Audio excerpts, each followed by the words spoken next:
Has it been 2 months? Yeah. Didn't I give class last month? No. Really? I'm Yeah. sure I did one in August. No. No? I think I know. the last time I saw you was at Gidanagri. I thought I'd done one since then. No? Okay. All right. Yeah, I mean, but the Gita Nagari was fabulous. It was Yeah. so wonderful to be with all of you and be in person. And the Kirtans were far out. That was amazing. That was just too beautiful. So, dear devotees, we thank you all as always.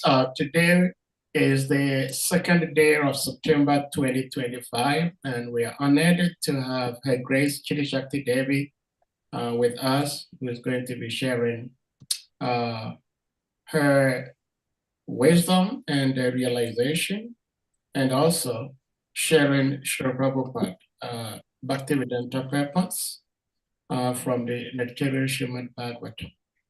So we encourage devotees to be attentive, and we hope and believe that at the end of the Krishna Katha, we will develop a little bit much more deeper love for Shri Krishna, his devotees, and the Lord's creation in general. So, Mother Chidi Shakti, let me say, do you have the rights to share? Uh, let me see. Yes, I do. Okay, good. All right. Oh, no, So, no, no. You've disabled participant oh, screen sharing. Just make okay. me co-host and then I'll be Yeah, able let to. me see. Yeah, let me do that. Salika, you may do that. You are the host now, Salika.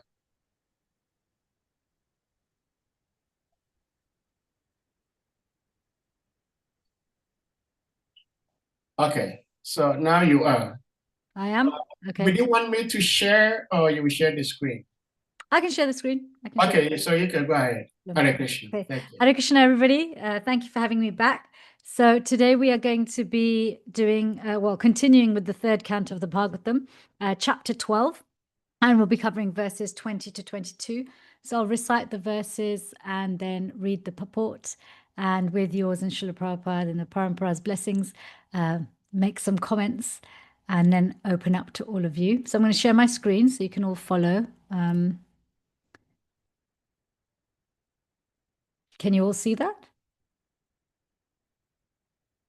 Okay, so I'll recite 20, read the translation, and then read the translations for 21, 22, and then read the purport. So this is third canto, chapter 12, verse 20.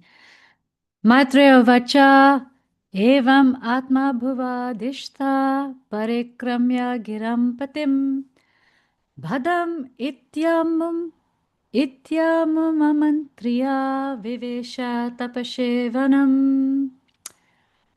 Let's just do that one more time. Maitreya vacha evamatma bhuvadishta parikramya giram patim badham ityamamum amantriya vivesha tapashevanam. Translation. Sri Maitreya said, thus Rudra, having been ordered by Brahma, circumambulated his father, the master of the Vedas. Addressing him with words of assent, he entered the forest to perform austere penances. Verse 21. Brahma, who was empowered by the Supreme Personality of Godhead, thought of generating living entities and begot 10 sons for the extension of the generations. Marichi, Atri, Angira, Pulastya, Pulaha, Kratu, Bhrigu, Vashishta, Daksha, and the 10th son, Narad, were thus born. Purport by His Divine Grace. The whole process of the creation, maintenance, and dissolution of the cosmic manifestation is meant to give the conditioned souls a chance to go back home, back to Godhead. Brahma created Rudra to help him in his creative endeavor, but from the very beginning, Rudra began to devour the whole creation, and thus he had to be stopped from such devastating activities. Brahma therefore created another set of good children who are mostly in favor of worldly fruitive activities, He knew very well, however, that without devotional service to the Lord, there is hardly any benefit for the conditioned souls. And therefore, he at last created his worthy son, Narad, who is the supreme spiritual master of all transcendentalists. Without devotional service to the Lord, one cannot make any progress in any department of activity, although the path of devotional service is always independent of anything material. Only the transcendental loving service of the Lord can deliver the real goal of life, and thus the service rendered by Sriman Narad Muni is the highest among all the sons of Brahma. Please join me for Mangalarchana. Umagyantimirandasya Gyananjana Shalakaya Chakshurunmilitam Yena Tasmai Shri Guruve Namaha. Shri Chaitanya Manopishtam Stapitam Yena Bhutale Swayam Rupa Gadamayam Dadati Swapadantikam Vandeham Shri Guru Shri Yata Padakamalam Shri Guru Vaishnavamscha Shri Rupam Sagrajatam Sahagana Raghunatam Vitam Tam Sajivam Sadvetam Savadutam Parijana Sahitam Krishna Chaitanya Devam Shri Radha Krishna Padhan Sahagana Lalita Shri Vishakambitamscha He Krishna Karuna Sindhu Dina Bandhu Jagatpate Gopesha Gopika Kanta Radha Kanta Namostute Tapta Kanchana Gaurangi Radhe Vrindavaneshwari Vrishabhanu Sute Devi Pranamami Hari Priye Vanchakalpatarubhyascha Kripa Sindhubheva Patitanam Pavanebhyo Vaishnavebhyo Namo Namaha. Shri Krishna Chaitanya Prabhu Nityananda Shri Advaita Gadadhar Shivasadi Gaura Bhaktavrinda Hare Krishna Krishna Krishna Hare Hare Hare Rama Rama Rama Hare Hare. So I'm just going to read the verses, the 3 verses, so that we know where we are. I think you are still with me on the screen. Sri Maitreya said, thus Rudra, having been ordered by Brahma, circumambulated his father, the master of the Vedas, addressing him with words of assent. He entered the forest to perform austere penances. Brahma, who was empowered by the Supreme Personality of Godhead, thought of generating living entities and begot 10 sons for the extension of the generations. Marichi, Atri, Angira, Pulastya, Pulaha, Kratu, Bhrigu, Vashishta, Daksha, and the 10th son Narad were thus born. Now, you know, sometimes when we look at certain personalities' lives in the Bhagavatam, we may think, gosh, is this person's life really relevant to me? Can I relate to them? And Brahma's one such personality that actually sometimes as devotees, we may feel he's one of these personalities that, how can I relate to him? He's the creator of this universe. He's got 4 heads. Look how he creates. Look what he does. How am I supposed to take something from his, pastimes, from his stories? They're just, they don't seem like they are the kind of pastimes that I would really know what to do with. But actually, if you look at Brahma's life, it's very relatable. Particularly if you look at these chapters which describes how he creates. Now, we may not be able to produce living entities by just thinking about them. Okay, we may not have, Varahadev, or an incarnation of the Lord directly come from our body. We may not be able to have a direct face-to-face dialogue with Krishna. But when you study very closely, particularly these chapters where Brahma is actually creating, where he is experiencing different challenges and how he overcomes those challenges, then actually there's a lot there which is very relevant and very relatable for us. Yes, he may have a very different type of body and a very different lifespan, but the pushes, the pulls, the six enemies of the mind, how they prevent us, how they entangle us, how they put us into illusion, how even when you are Shakti Vaishya directly empowered by the Lord, how those things, if we're not careful,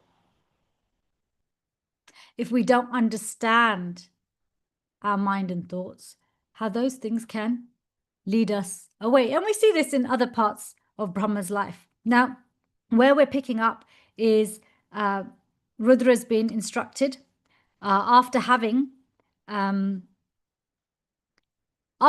manifested from Brahma because of angry thoughts. Okay. Brahma sees the consequences of creating from anger.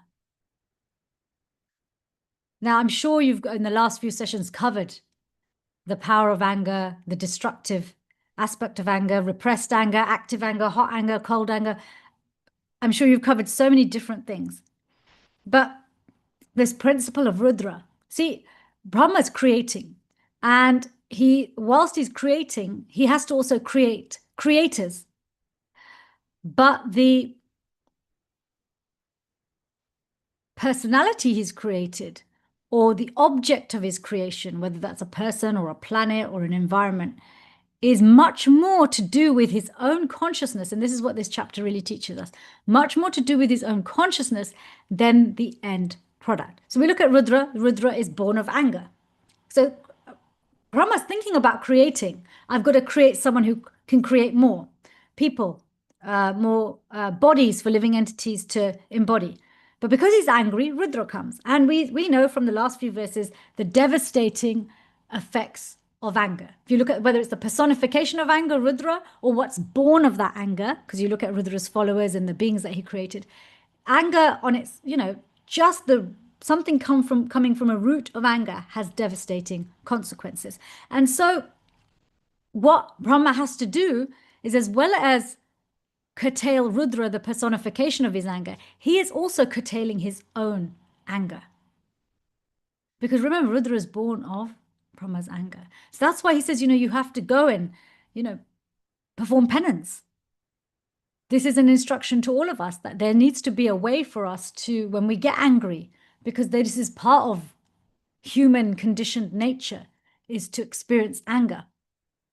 Then one must engage in some sort of austerity, some sort of regulation. That's what austerity is, to not just curtail that anger, but also rein in and change the consequences of that anger. So this is why, thus Rudra, having been ordered by Brahma to go and perform penances, circumambulated his father, the master of the Vedas, addressing him with words of assent. Words of assent are words of glorification. He entered the forest to perform austere penances. This is like what we can tell our own anger to do, right? When we understand our mind, we control our mind, our spiritual intelligence, that higher part of ourselves can regulate, can perform the austerities that not just curb the anger, but transform the anger into something much more wonderful. And we understand from this, Rudra is always seen meditating on the Supreme Personality of Godhead. He does his Tandav, his dance of destruction, as an offering. So this transformation of anger into something transcendental is that here we're learning from Brahma that actually even the creator of this universe curtails It doesn't just curtail, but regulates and transforms his anger. Next verse, so clear. Brahma, who was empowered by the Supreme Personality of Godhead, thought of generating living entities. Now, when he thinks of generating a living entity, the living entity just manifests, right? For us, our potency to turn a thought into an action may not be so magnificent, may not be so huge, but the process is the same. He was empowered by the Supreme Personality of Godhead. So he thought of generating living entities and begot 10 sons for the extension of the generations. Now we look at Brahma's thinking to manifesting is like whoop, quick, right? For us, we have to go to thinking, feeling, willing, contemplating, planning, intention, all of these things, act, and then maybe a long time, so many stages. For him, it happens so quickly. For us, we have to go through so many different things just to produce one child. Okay, but the point is the same. It started off with a thought, and based on his thought, and particularly the consciousness, the motive behind that thought, he begot different types of sons for the extension of the generations. So we hear these 10 sons were Marichi, Atri, Angira, Pulastya, Pulaha, Kratu, Bhrigu, Vashishta, Daksha, and the 10th son, Narad, were thus born. Okay? Now, in the purport to this, Srila Prabhupada reminds us that actually the whole process, why has Krishna created, why is it when he manifests his external energy, his material energy, the material world, why is it that he does that? And we've talked about this before.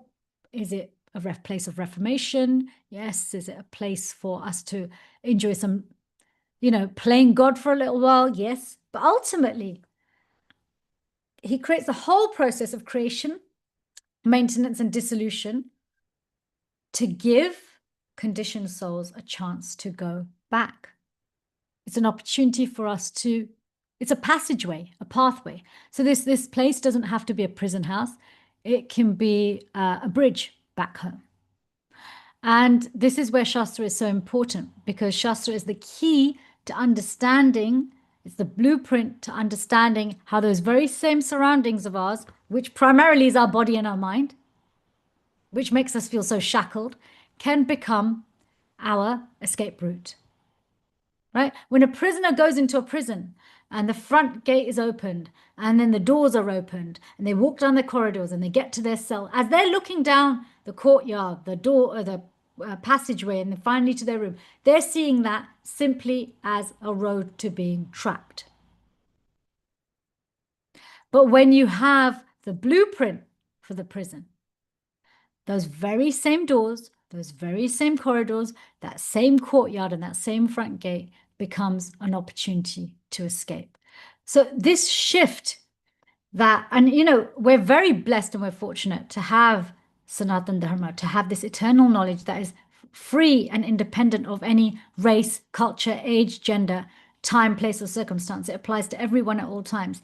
We're very blessed to have this because it reminds us that whilst philosophically this world can be seen in so many ways, in actual fact, it's our way to get out. It's our way to go back home. It's a bridge back home. So Srila Prabhupada, he's emphasizing that when Rudra was created, he wasn't created accidentally. He was created with intention, but because Brahma was angry with that intention, that mood, that consciousness entered Rudra, and it needed to be curtailed, reformed, and transformed. Because that particular consciousness of anger meant that, yes, Rudra had the potency to beget and to produce more entities, but because of that consciousness of anger, those entities only amplified the original consciousness. See, we often say, the apple doesn't fall far from the tree, right? Or a chip off the old block, Why? Because, like Prabhupada says, life comes from life, but like comes from like. So even though in Kali Yuga, we are not held accountable for our negative thoughts, that doesn't mean our negative thoughts won't have consequences if we don't curtail or transform them. okay? Because everything is, and we know this because we mirror in many ways what our original, at least the creator of this universe does, that everything manifests from thought, ultimately, no matter what the time lag is. So then Brahma realized that, look, being angry really doesn't help, because I'll create living and, a progenitor who's going to just create more destruction. What we need is personalities who are going to, propagate and create more living entities who will build, who will grow, whether it's agriculture, more human beings, aesthetics, food, doesn't matter. It's they will bring about growth. Okay, they'll bring about growth. But he also knew, Srila Prabhupada explains, that still though, I have someone who can destroy this world. I have created people who can create all the different types of bodies and environments that need to be created in this material creation. But because my sweet Lord has empowered me for creation, being part of this creation, maintenance, and dissolution, because ultimately what I'm supporting is an infrastructure for everyone to return to my Lord, then I must also, for myself, think about giving rise to those who will assist this aspect of the mission. Because Brahma also has a mission. His mission isn't just to create. His mission is also to go back home. His mission is also to surrender. And a part of his mission is to make sure that he creates in such a way that it fulfills Krishna's desire that this material manifestation is a gateway back to our original identity. And so the 10th son is Narad. And Srila Prabhupada explains that Narad Muni is the supreme spiritual master. Supreme spiritual master, all Narad Muni does is talk about transcendental topics. It doesn't matter if he's with the demons. It doesn't matter if he's with the devotees. It doesn't matter if he's with atheists. It doesn't matter if he's in the transcendental world or the material world. He's entirely consumed and absorbed in propagating and singing the glories of Krishna.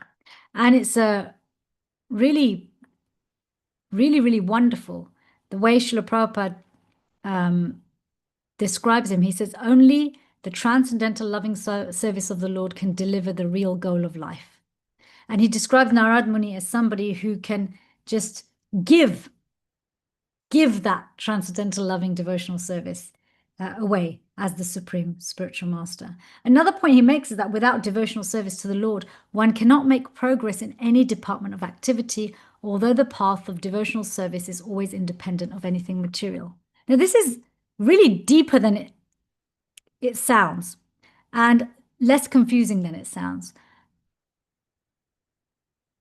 Because we may look around and go, hang on a minute, people are quite successful without devotional service. There are plenty of people who don't have a clue about devotional service, and they're probably materially doing a whole lot better than all of us, right?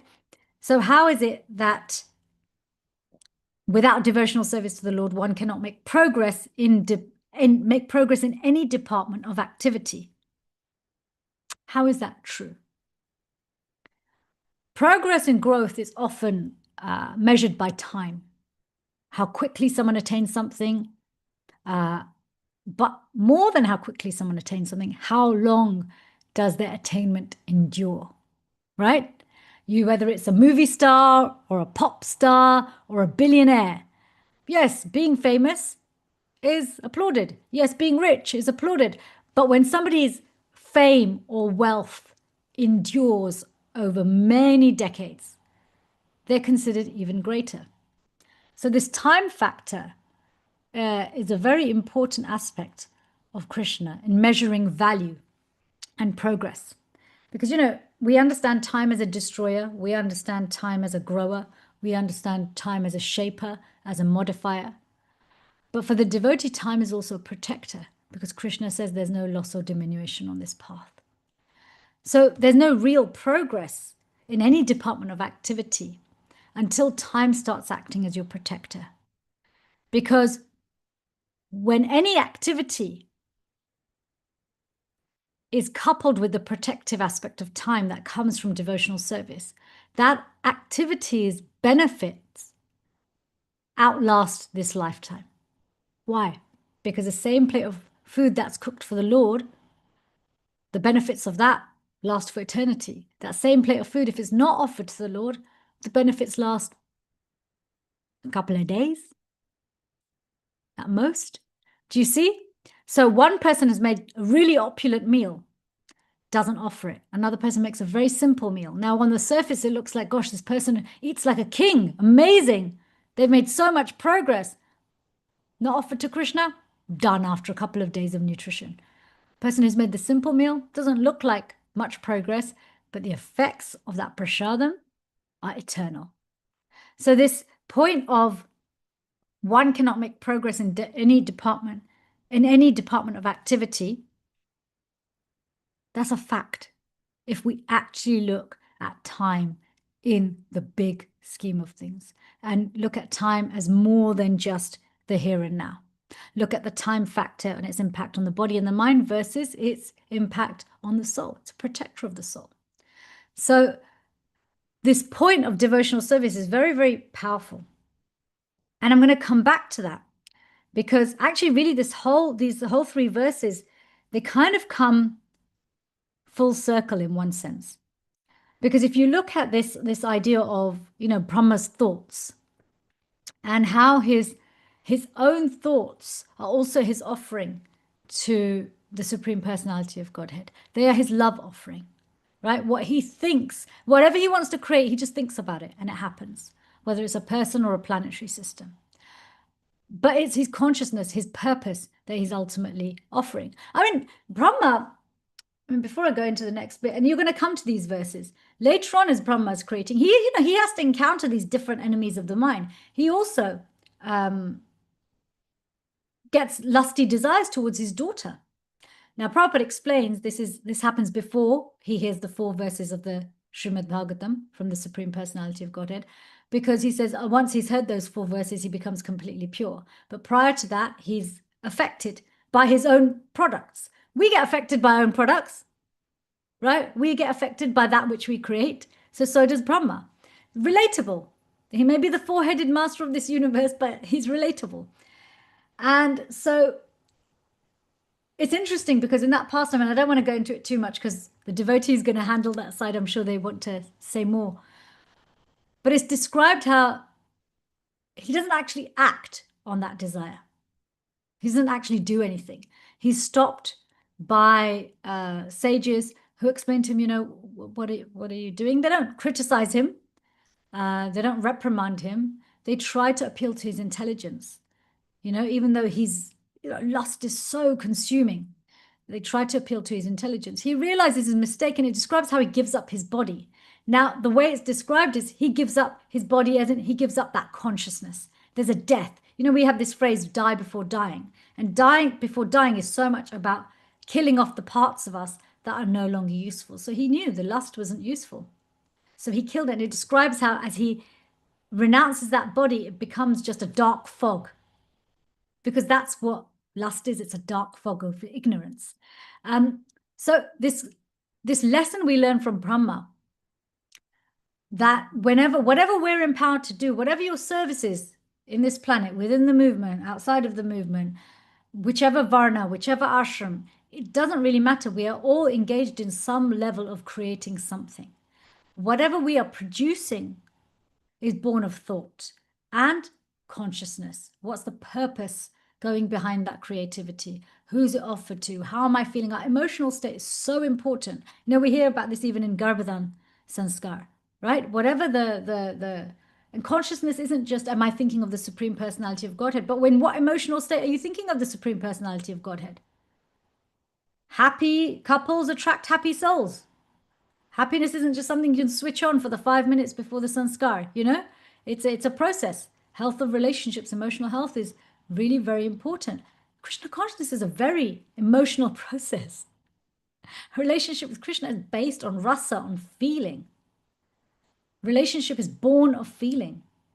Even transcendental relationships, they're born of feeling. Transcendental feeling, but still feeling.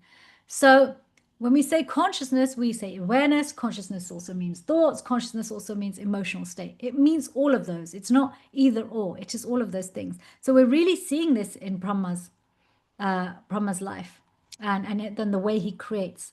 And we see the effects of the modes of material nature, even though he is, working with the modes of material nature. He can also, anger. What do we hear in this? What do we read about? We read that it is governed by both passion and ignorance, depending on how it's manifesting. So I wanted to just share, before I hand over to all of you, share a few thoughts from the 14th chapter of the Bhagavad Gita, where Krishna goes into these modes of material nature, just as a refresher and a reminder, because the modes of material nature are force. We say they're modes, right? But mode, I think a lot of people don't relate to the word mode. Like, what do we mean by mode of material nature? It's a force of material nature. These three forces, these three competing forces, goodness, passion, and ignorance. And because they're forces, they feel different when we're in these different, influenced by these different forces or modes, and they have, therefore, differing consequences. Now, we understand that, the mode of ignorance is born of lethargy, madness, illusion, and gives rise to more lethargy, madness, and illusion. The kind of happiness from mode of ignorance is bliss, right? And then we have mode of passion. There's a strong hankering, a desire for fruitive results. We have, 9 out of 10 of Brahma's sons, they were created for fruitive action. There's got to be some hankering, there's got to be desire, but when it's done in the mode of passion, all it does is increase your hankering, increase your desire. It gives you a quick happiness that just leads to suffering. So whether it's food, sacrifice, work, when you look at it in the mode of passion, it's quick results with generally very difficult long-term results. And then you have mode of goodness, the kind of happiness which illuminates and gives you knowledge, but binds you to this material world by becoming attached to that peaceful happiness and being under the illusion that this place is our home. So Arjun, Krishna then explains to Arjun, but beyond these three modes, when you're able to transcend these three modes associated with the material body, you become actually free from everything, the way the time affects this body, birth, death, disease, old age, and even their distresses. And you can enjoy nectar even in this life. So one doesn't have to wait till they leave the body to live in Shuddha or pure goodness, transcendence. And this is what Narad Muni represents, transcending fruitive activities, and whether it's ignorance, passion, or goodness, as the supreme spiritual master, the voice of transcendence. And, this, Arjun questions this. He said, well, how? Because so far, up until the 14th chapter, the way the modes have been spoken about is that, the modes are these three competing forces. They're always acting. They're always trying to grab for our attention. And actually, anything we do is really the modes influence of the modes. So Arjun, he in these verses from 20 to 25, we get this part of the dialogue in chapter 14, where Arjun starts to get answers about, okay, well, fine, how can I turn these very same corridors that got me locked in here, how can I make these same corridors the escape route? Okay, and so he asks 3 questions. He says, what are the symptoms of somebody who transcends these 3 modes of material nature? What are the activities of this person? And what is the process? Okay, so what's the process? What are the activities? And how, and what happens? How are you different once you've transcended? And so Krishna actually answers him. And it's a 22 to 25 is a very, very long set of verses. Please revisit them. But I want to highlight some of the things that Srila Prabhupada says in the purport to this. So one of the points Srila Prabhupada makes in terms of distilling from what and extrapolating and explaining what Krishna is saying to Arjun is that when we're not influenced by the pushes and pulls of goodness, passion, or ignorance, then there's no envy and there's no hankering. Because envy and desire are also there to some degree in goodness. Yes, if we look at envy, envy is part of the culture of comparison, right? You have comparison, you have jealousy, you have envy. Comparison is mode of goodness, jealousy is mode of passion, envy is mode of ignorance, right? Comparison is, wow, look at you, look at me, I admire you, I aspire to be like you. You don't want to take away what the other person has. You would like to have it, but you don't even resent them for it. Nor do you resent yourself.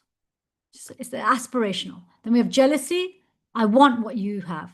You don't necessarily want to take it away from the person, but it's all focused on me, me, me, me, me. Mode of passion, hankering. And then mode of ignorance is full on envy. I don't want you, I want what you have, and I don't want you to have it either. In fact, forget you not even having it. I want you to feel some pain. Okay? And I want what you have. So what Krishna indicates to him is that what Krishna's words are, he who does not hate illumination, attachment, and delusion when they are present, or long for them when they disappear. I mean, it's really, really, really is something to stop and think about. That how often do we find ourselves engaging in bhogat tyag, engaging in being the very same thing, being attached to it through affection or being attached to it through aversion? How many times have you hated the modes? I hate the mode of ignorance. I don't want to work. I remember one devotee telling me that they'd given up doing some counseling work because they were tired of serving people who were in the mode of ignorance. And yes, a lot of our mental distresses and very heavy mental distress does come under the mode of ignorance. But this is what Lord Nityananda and Lord Chaitanya came for. We're all influenced by the mode of ignorance. So do you see this hating, this aversion, this attachment? One can very easily come to a point where they think that they're being saintly when they're not actually doing their duty. And actually, Krishna says that avoidance of our duty due to aversion to it is working in the mode of ignorance. So you end up being bound by the mode of ignorance rather than serving people in the mode of ignorance and helping them become liberated from that. So Prabhupada makes a really deep point in this. He says that when a living entity stays in the material world, embodied by the material body, it is to be understood that he is under the control of one or more of the three modes of material nature. When he's actually out of the body, then he is out of the clutches of the modes of material nature. And actually, if you look at the journey from Shraddha to Prem, the only thing that, like, we go from the false ego starts to become weaker as you progress up to, from Shraddha to Prem, and the real ego becomes stronger. Okay, the soul becomes stronger. The way that jiva relates to the modes also changes. One is in the beginning very controlled by the modes, and then one is influenced by the modes, but can take it or leave it. Then, and as one becomes more and more advanced and more evolved, one may even have an influence on the modes of material nature, but one is always interacting with these modes. But Prabhupada says until you're actually out of the body, there's always a chance that there's some influence of the modes of material nature. And we see this again from Shraddha to Prem, that the last anarthas to stay, and they stay right up until Bhav is the anarthas born of offenses, particularly Vaishnava Parad, but offenses. And it's really only at Prem that one becomes absolutely free of that, because as long as one is in a human body, in a material body, there's always a risk of some tinge. So this is what Srila Prabhupada's explaining. So he's saying, so as long as he's not out of the material body, he should be neutral towards the modes of material nature. This is what Srila Prabhupada is explaining to us, this is what Krishna is saying. That, you want to use the very same thing that trapped you as a get out. Don't get overexcited about it. Don't suddenly start thinking this is all very wonderful. Nor should you hate it like you used to. See it neutrally. They're just doing their thing. The walls of the corridor are the walls. The doors are the doors of the corridor. They're just doing what they're supposed to do. Walk them. Don't hate them when they're acting. Because if we hated mode of ignorance, none of us should sleep then. Because we need mode of ignorance to fall asleep. Right? So, and so Prabhupada explains just be neutral. This is what Krishna is explaining. Be neutral. Watch, see them for what they are. See them for what they are. Don't hate them. Don't love them. Don't get so caught up in so many different emotions about them. You feel something about it, or you just let it go. But engage yourself in the devotional service of the Lord. And as we do that, then you start to, as we engage in the real ego, how do you get rid of irrational fear? How do you get rid of something that's unreal? You live in reality. So as we live in the real ego, in body, mind, and words, the relationship with the identity with the material body will automatically, it'll just be forgotten. It'll go to the back burner because you're no longer acting in that mindset, in that space. So then the modes don't have that same kind of pull. Okay, because it's natural. If you live in this body, you are going to want to live to satisfy your senses because that is how the body talks. The body talks to us through the senses. So when the body talks to us through the senses, we feel compelled. The mind wants to always serve someone or something. The mind then goes, okay, let me listen to you. But when we live according to the needs of the soul, as well as the needs of the body, okay, not instead of, we don't want to do spiritual bypassing, but live more and more in that space. The mind starts to surrender to that. And you know, Prabhupada says a really profound thing. I mean, this was like a mic drop for me. And the way he says it, it's just there's something with Prabhupada's conviction, the reality of his conviction. Is one does not need this material body. And he does not need to accept the dictations of the material body. It's like, oh, I don't actually need this. Why have I convinced myself I need this? I don't need it. Wow. I don't need this. I mean, it's just that sentence. One does not need this material body, and he does not need to accept the dictations of the material body. I remember once Gurudev saying, you don't have to accept your karma. And for so long, it felt like not having to accept karma meant I have to wait till I'm pure, or not accepting my karma means that, you know, I just have to kind of go, okay, I don't want anything to do with it. It was like, especially when he told me this, I was in my 20s. And over the years, as you go through the grind of life, realize not accepting our karma isn't just about not accepting the situation, but it's also about realizing that I actually don't need the situation. I don't need the distresses or the joys that the situation brings, all the different belief systems that go around it, because they're usually based on illusion or a lie. And Prabhupada's saying, well, you don't even need this material body, really. You've only got it because you think you need it. And if you don't think you need it anymore, you're not going to follow its dictates. Just one of those sentences that just really is worth just giving a little bit of time to. I don't need this material body. Really just taking it in. So Srila Prabhupada talks a lot in this purport about becoming automatically free by engaging in devotional service. What do we understand by the term automatic? Automatic doesn't mean that one doesn't have to do anything. What automatic often means is that while someone is doing something, the way what you're doing is working on you isn't always apparent. You look at a manual car and an automatic car. In a manual car, you very obviously change the gears. In an automatic car, you still change the gears, but you just can't see that you're changing them because it's hidden under a system. There's still a gear change in an automatic car. Any of you who drive know this. Okay, you notice a change in the way the car moves. This is the power of Krishna consciousness, God consciousness. It's spiritual.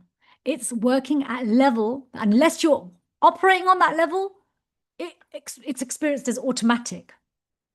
As in, we don't see most of what's going on in the inner workings. but you continue to do it. If you said to someone, I'm not driving that car. Well, I don't think it's going to work. Why? Because there's no gear stick. Well, yeah, but it's automatic. No, if I can't see the gear stick, I'm not going to drive that car. Look, fine, you sit there on the pavement, we're going to go. See you later. So if we throw away Krishna consciousness because we don't have faith in this phrase, it's automatic. The benefit is automatic. Then we are shooting ourselves in the foot. We can just, sit at the side of the pavement and watch everybody else progress. Because yes, it's automatic in the sense that as we do what we need to do, there's so many things going on underneath, behind the way the holy name works, the way the transcendental sound vibration of the Bhagavatam works, the way association works. It's really quite mystical until you can really start seeing it yourself. Okay? Narad Muni is the supreme spiritual master. He's the supreme mechanic. He knows what's going on under the bonnet of the car. Okay? He knows exactly what's going on. This is what happens. And I was listening to a class the other day where Gurudev was saying, spiritual masters are not spiritual masters to just be spiritual masters and have students. Spiritual masters are there to make their students spiritual masters. So whilst it's automatic, we don't want to be the person who it only stays automatic for.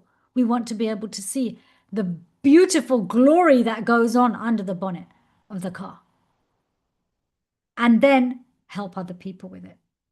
So there's so much in these verses 20 to 25, 14th chapter of the Bhagavad Gita is really powerful. It's a really nice way to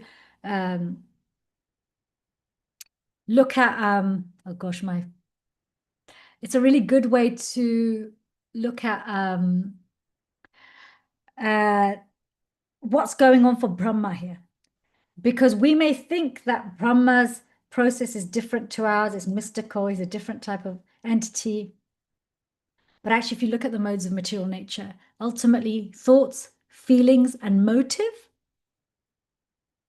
have the biggest impact on the product, on our creativity, on our output, whether that's at home, outside in the movement, outside the movement, or even within the inner workings of our body.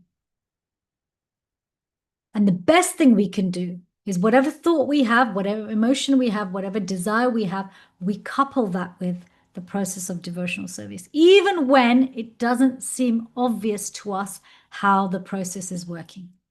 Even if we feel like we are practicing Krishna consciousness in the lower modes, do it anyway, because it works automatically, and you will automatically, just like an automatic car, when you put your foot down, automatically it notices where you're at and it changes the gears higher and higher and higher the faster you go. So the same thing with Krishna consciousness. There's 81 different types of devotional service because of the 3 modes of material nature. Doesn't matter if you start at the lowest rung, just keep going, because the process itself will notice and will allow you to move from the lowest to the next highest, next highest, next highest, next highest, until you're in the highest gear. So keep going, because for Brahma, this is what he did. He became aware of his different motives, his different emotions, and curtailed the ones he needed to curtail, destroyed the ones he needed to destroy, and transformed the ones he needed to transform. All so that he could make sure that he fulfilled Krishna's desire that this world is a way for us to regain our original relationship and is a pathway back home. Thank you very much, everyone. So I'll hand over to you for your questions, your comments, your realizations, corrections. Hare Krishna. Hare Krishna. Thank you so much, Mother Jyoti Shakti Devi, as always. So beautiful. There were so many things you said in your katha that it's interesting, because every day we hear, by Guru Krishna's grace, we hear Srimad Bhagavatam. And we've been devotees for quite some time. And we go over maybe certain texts, so we think we know. Then you hear from another devotee, and then the devotee says something, he says, wow, I never thought about this. For example, I never thought about, and we all want to shun ignorance, and we know ignorance, one of the symptoms of ignorance is sleep. And we all know the importance of sleep. I mean, I work night shift, and when I come home, I do not have enough rest. My head is pounding, and like so. It's very interesting how you shared it. Well, devotees, if anyone may have questions, comments, reflections, realizations you may want to ask or share, please indicate by using the hand emoji or your physical hand, and you'll be asked to unmute to ask your question or share your reflections, realizations. Hare Krishna.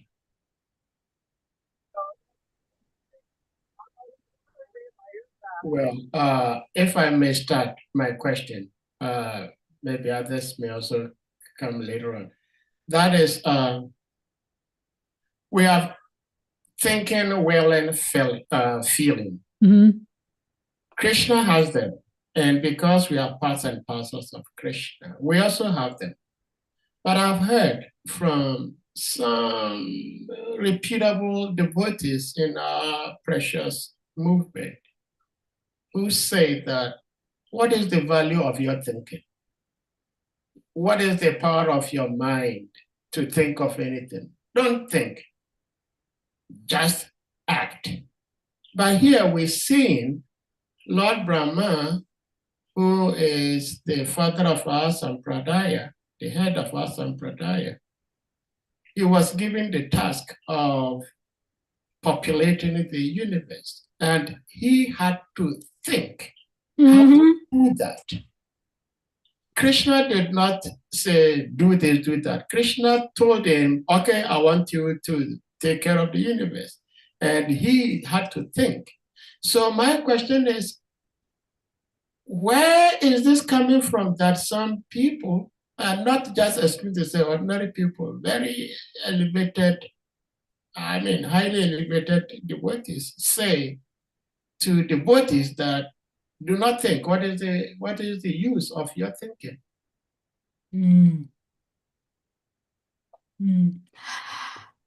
It's difficult to comment specifically on these devotees. Sometimes it can be a very simple thing of varna. The thinking side is not usually something that most of the varnas and most of the population really enjoy doing much of. And one's thoughts can also be entangling.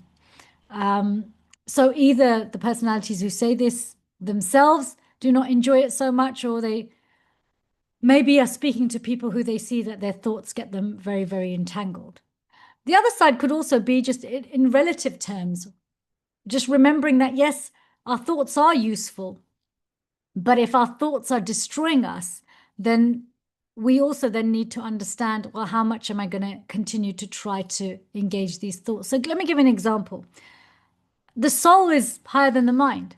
How can you understand the soul with something that's inferior to it? The mind will never be able to understand the soul. Even the human intelligence is inferior to our spiritual sense of self, which is why we defer to a higher authority to understand the nature of the soul. But as our spiritual intelligence improves, as our spiritual thinking improves and becomes stronger, then our thoughts become very useful. So I think what I'm hearing you say is that what is the use of our thinking on its own? That thinking has to be supported by spiritual intelligence. It has to be supported by higher guidance. So yes, Brahma had to think to create, but he didn't think, even though he's independently thoughtful, which is what Krishna didn't macromanage him. He was independently thoughtful, but his independent thoughtfulness was rooted in the instructions of the Supreme Personality of Godhead and in his austerity and meditation. So that is the same for us. We can think, but our thinking needs to be rooted in some sort of grounding. There needs to be some sort of gold standard, something to compare the usefulness of our thoughts to. Does that make sense? Yes, it does. It does. And I think with classes, I think sometimes it can be easy for things to be taken out of context. Isn't it? Don't you think sometimes you could say something? I'm sure you're a class giver. You say something and somebody comes back to you, a couple of days or a couple of weeks later, say, oh, in this class you said this, so I did this. And you're like, no, that's not what I meant. So this don't think, what is the use of your thinking? In the big scheme of things, what is the use of our thinking? I think something, 5 minutes later, I forget what I've thought. Brahma thinks something and he produces a whole living entity from it. So in those kinds of terms, there isn't much use to my thinking. But if that thinking is coupled with, how can I do something for Krishna? How can I explain this in a way that helps devotees and helps me? Then that thinking becomes glorious because it attracts blessings. Yeah. Well, thank you so much for the beautiful answer. But talking about austerity, that Lord Brahma had to perform austerity, I do not understand a single word in Sanskrit. I just go by what Srila Prabhupada gives us in the scriptures. And I know Srila Prabhupada is very, very meticulous in his choice of words.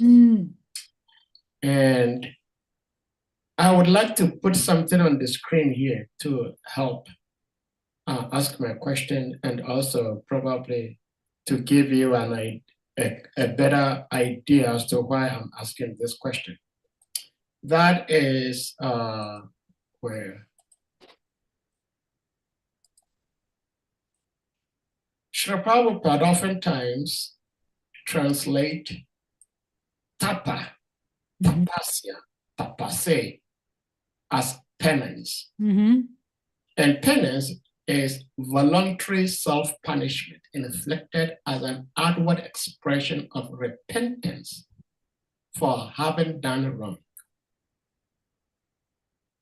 That is the definition given in the dictionary. Now, if we look at penance, it says a voluntary self-punishment inflicted as an outward expression of repentance for having done wrong. So if someone undergoes penance, which he does many things that are uncomfortable for the body, and he's doing that as a result of something he's done wrong. In a religion, we say sin that is committed. Now, what is the sin? What wrong did the person do that is undergoing this self punishment? Now, if we look at the definition of austerity, which is, let me see here, I think we have austerity. No, let me put austerity here. Austerity says sternness or severity of manner or attitude, extreme plainness and simplicity of style or appearance, conditions characterized by severity, sternness, or asceticism. So austerity means that someone consciously wants to put himself into uncomfortable situation to make something happen. Now, that makes sense to me, that someone is inconveniencing himself, like waking up early morning, which is the best time to sleep, to take cold shower, to attend Mangarati. It's an austerity to me, my understanding. It's not penance, because you are not doing that because you've committed sin or you're intentionally inflicting pain on yourself. So my question to you is, when we perform some sort of inconveniences to the body and even to the mind, is that austerity or is that penance? And if it's penance, what is the wrong thing we did that we perform in the penance? Okay. So first of all, this is where linguistics becomes a very, linguistics can become a very complex matter. Because first of all, things get lost in translation. And secondly, things also get changed by culture. I was just noting in the two statements in that dictionaries, they were very heavily loaded with Christian influence. Okay, they weren't secularized definitions. They were very heavily influenced by what the Christian meaning of austerity and penance was. There's no Buddhism there. There was no Judaism there. There was no, Sikhism. It was heavily influenced by Christianity. The Sanskrit words, like you used the word tapa. Okay, so now penance is inflicting something on yourself to correct something.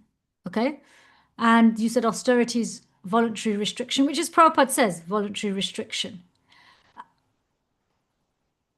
There's also an aspect of austerity when you look at how Srila Prabhupada speaks and how Krishna speaks about austerity, where it's not just restriction, it's regulation. Okay, because what ends up happening is when if you look in the Bhagavad Gita, where Krishna speaks the verses on austerity of speech, mind, and body.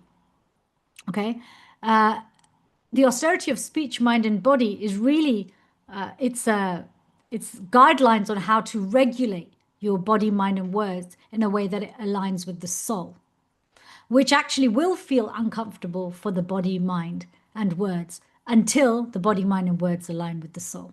But it's voluntary, just like you're working nights voluntarily because it gets you something, even though you know it's the most uncomfortable way to live. Okay, so austerity is, I feel the word austerity, rather than being understood as a restriction. Restriction is one element of it, but I would say it's a regulation, because you might be restricting one thing, but you're usually enhancing something else. So it's austerity, depending on what you're regulating it, what standard you're regulating it against, you will get different consequences. So if you do austerity, the body, mind, and words, as Krishna says, you will get the austerity in the pursuance of bhakti. Then there's austerity in the pursuance of goodness, passion, and ignorance, right? But we look at penance. What is the sin that, if we call it, say, penance, what is the sin that we've committed? Sin just means that which has kept you away from God.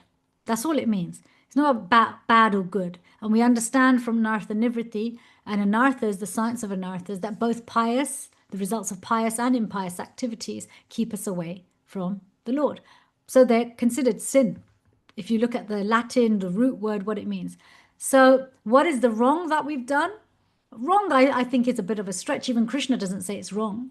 But the choice we made, the original sin, is that we said, see you later to Krishna. Said bye-bye. Okay? So penances are those acts that we perform to say yes to Krishna and stop saying no to him. The idea of penance is just being an outward self-punishment for something you've done wrong is a very rudimentary way of looking at the act of penance. If we look at penance in Shastra, look at this Nishingadev film that's come out, Mahavatar Nishinga, it's amazing. You look at what Hiranyakashipu did, penance, right? This rich man who is so powerful, starved himself of food, stood on one leg, uttered Vedic mantras, looks externally like punishment, right? For a sin, but he wasn't. He was performing penance and austerities. Why? Because he wanted power. It wasn't even to be empowered by devotional service. He wanted to be empowered by Brahma to be able to be indestructible in this world. So I think one has to be mindful. Well, I'm a big fan of looking up the meanings of words and seeing what does this word actually mean. So things getting lost in translation from Sanskrit to English, things being taken out of context, and what are the cultural influences of a particular dictionary. Because different dictionaries say different things. You have the urban dictionary, you have a secular dictionary, you have a Christian dictionary, you have, so many dharmic dictionaries, so many different things. Does that make sense? So when we are performing our activities in Krishna consciousness, it's not so much whether we call it an austerity or a penance, but we have a mindset that, am I performing something, is it voluntary?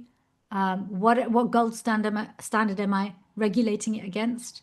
And what is the outcome that I hope to achieve? Will this take me closer to Krishna? Hare Krishna. Well, thank you. Mother Sadhvi is... Sahadev Prabhu, was that satisfactory? It was. It was, because particularly talking about where the translation or the definition is coming from, because technically speaking, it is aimed at just one culture, that is like Christianity. Yes. The dictionary doesn't talk much about what Hindus or Buddhists think Exactly. of penance, And if we go by just what dictionary says, then Lord Vishnu is not the Supreme Lord, according to dictionary. There we go. So thank you so much. But Mother Sadhvi Devi has this question in the chat room. It says, Hare Krishna, is a Kadashi fasting kind of austerity?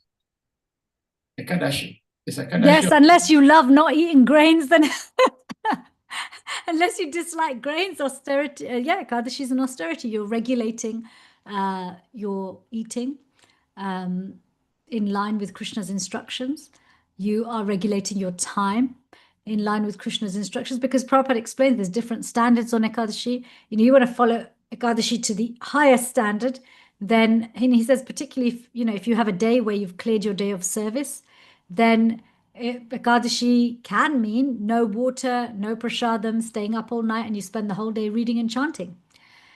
But before you get to that, there's different stages. So he says, if you're having to serve and, service must go on, then you stick with, you just don't have grains and beans, and you keep your diet simple, not a massive Ekadashi feast. Sometimes devotees say they cook more on Ekadashi than they do any other time, because the mind has this thing, oh my God, I'm going to be deprived of something. Let me try and compensate, right? But try and keep it simple. It frees you up to have a bit more time to chant extra, to read extra. Also, grains can be, even on non-Ekadashi days, for some people, grains can be quite heavy on the body. So having, grain-free, bean-free, a couple of times a month can be like a detox, a lightening. And when the body's light, the stomach's light, the mind is also lighter and freer. So these are all regulatory. Austerity, that's a regulatory activity. But again, it's voluntary. It should be voluntary because we want to be wholehearted. Remember consciousness. What is our consciousness behind the action? If we do it resentfully, it doesn't reap great rewards.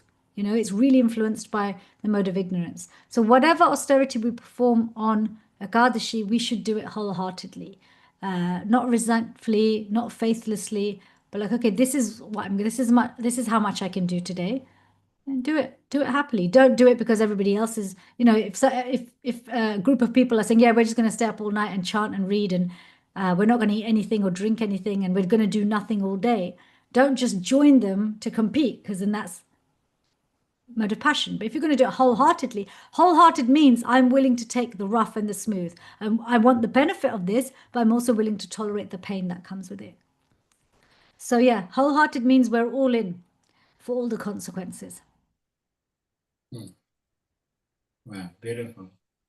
Talking about austerities being regulation and regulatory, I didn't think about it that way until you said it. And as you said it, I was reminded of, 2008, US had a recession. And when we had recession, I heard this language so often: economic austerity, which was because it was difficult to come by money, people were regulating what is the most necessity to them. So people preferred to stay home and not go on travel trips as often as they used to. So it's an austerity, but it's as a result of economic hardships.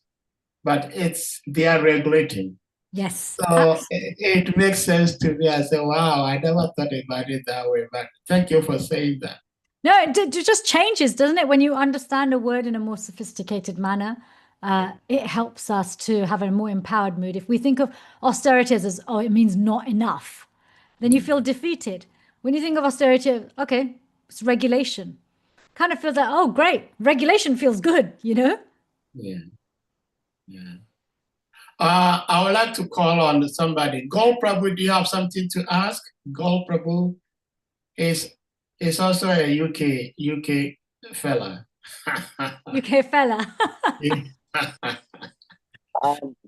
Not really, Father. Thank you. Oh, you don't? Okay, thank you so much, Prabhu. I mean, that's okay. You know, it's Well, yes. Tuesday afternoon.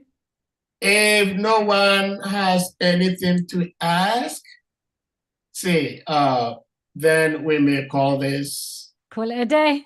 a day. Yeah. But again, I have so many questions. I don't know how my mind is because everything everybody says leads me to questioning.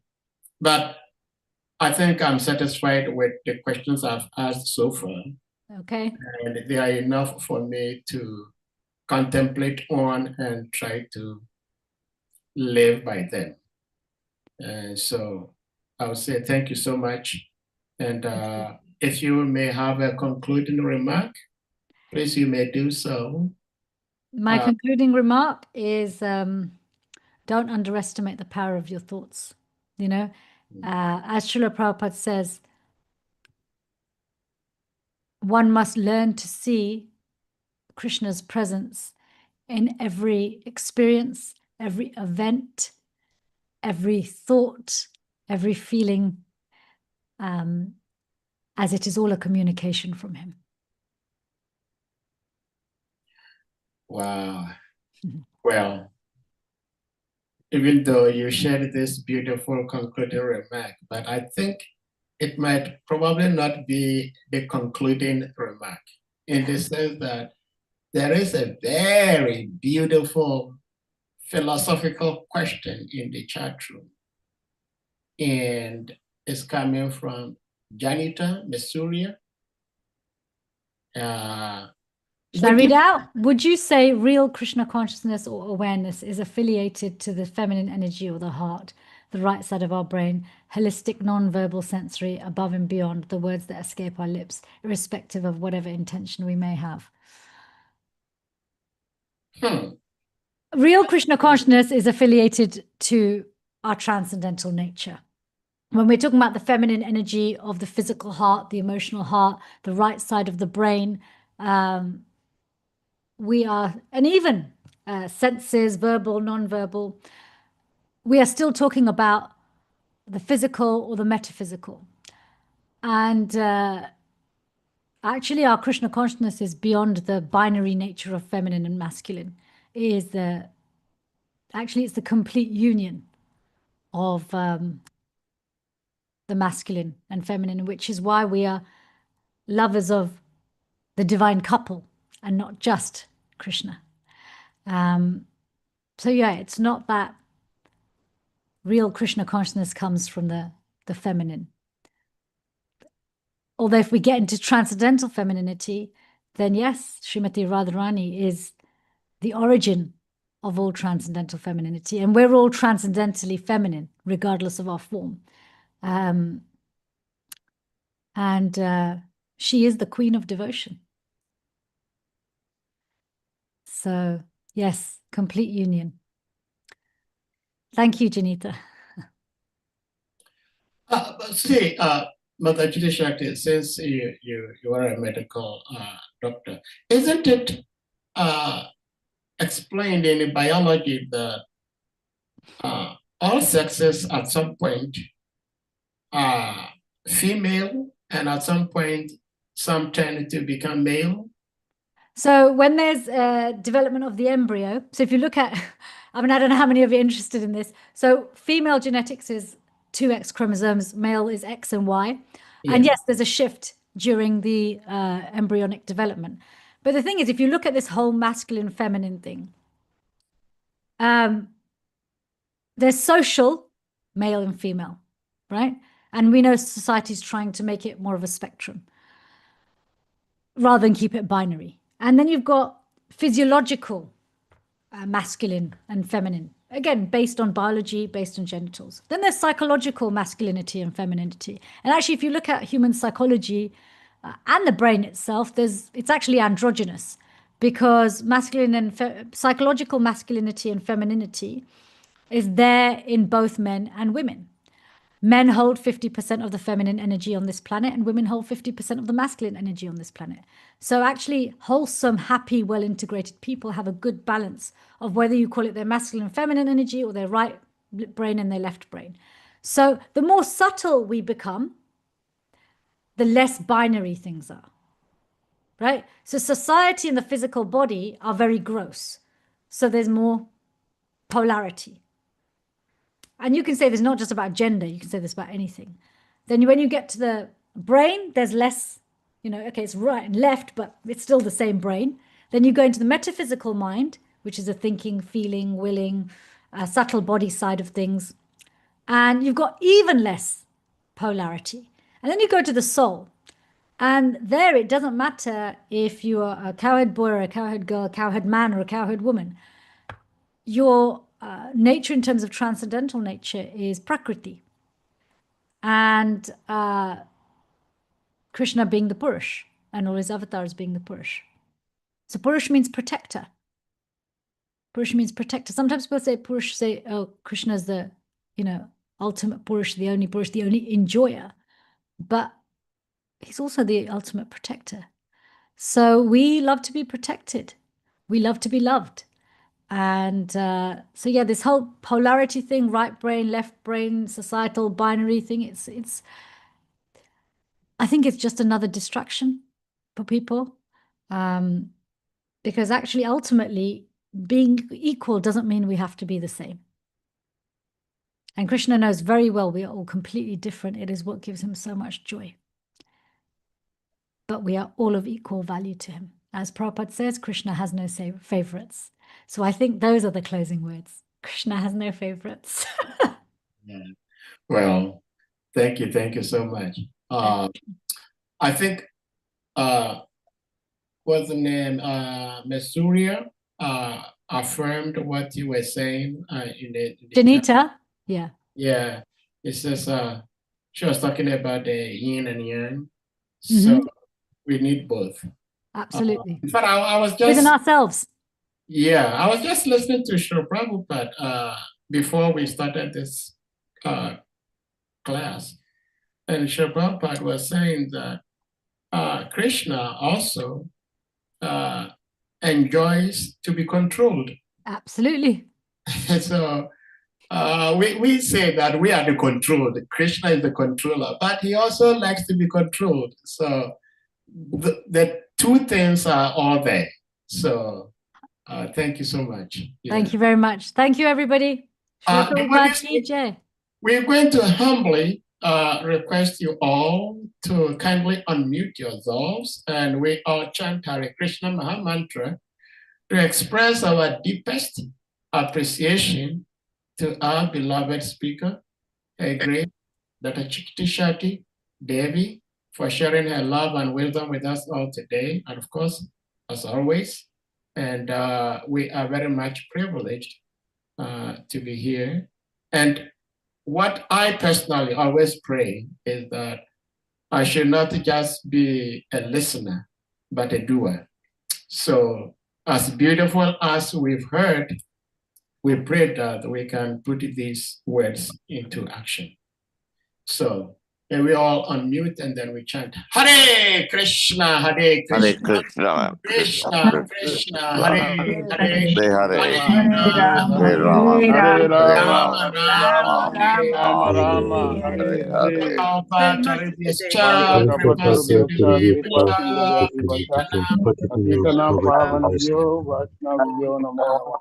Ananta Koti Vaishnava Vrinda ki jai. Hare Krishna, everyone. Thank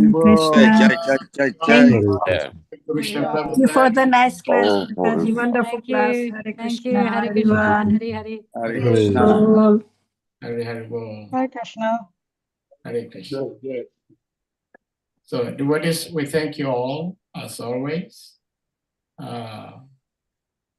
We hope that we can become doers of the words we hear. That's our prayer. Hare Krishna. So we hope to see you again tomorrow by Shri Guru Krishna's grace. Hare Bol. Hare Krishna.